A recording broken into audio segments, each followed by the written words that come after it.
There is a space in time and place that is neither here nor there.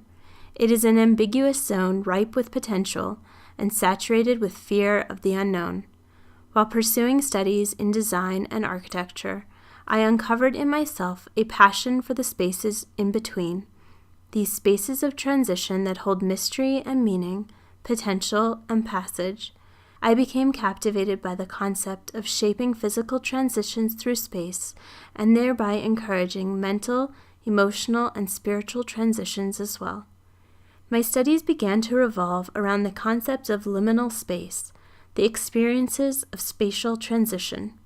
As a design student, I was taught how to see, trained to question, and encouraged to consider change. I was newly married when I started design school and had just begun to use the mikveh. Literally translated from Hebrew, mikveh is a collection of natural waters. The mikveh pool functions as a transformational space, shifting a person from one spiritual status to another. Although mikveh has several purposes within Jewish life, I was using the mikveh at the end of my menstrual cycle as prescribed by Jewish law. I was conflicted by my feelings regarding mikveh. I found it difficult to get into the mood for mikveh immersion, to leave my concerns about my new marriage, new city, and new path in life at the door. And yet I got it. I understood that there was something extraordinary about this practice of submerging myself in the mikveh waters. It was about moving from one state of being to another, about reinventing myself and becoming one with these living waters, free from all boundaries.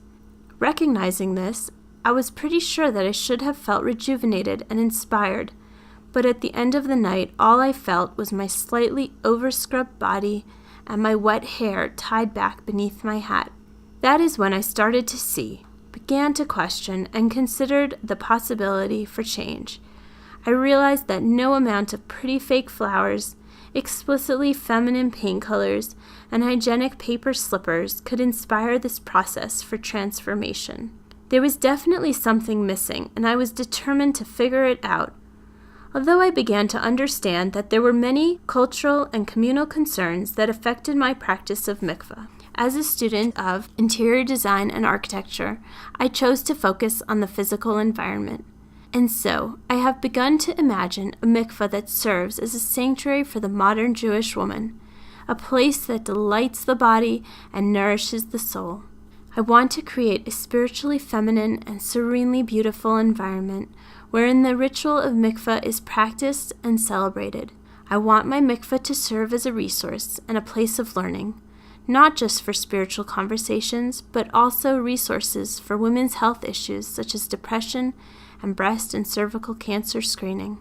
Healthy, energized women support and nourish strong relationships, families, and communities. I believe that mikveh can be a fusion of physical and spiritual experiences, a physical space that symbolizes and honors the unique traits of the Jewish woman. Beautifully sensual spaces can inspire and energize a person, creating a small opening to encourage change.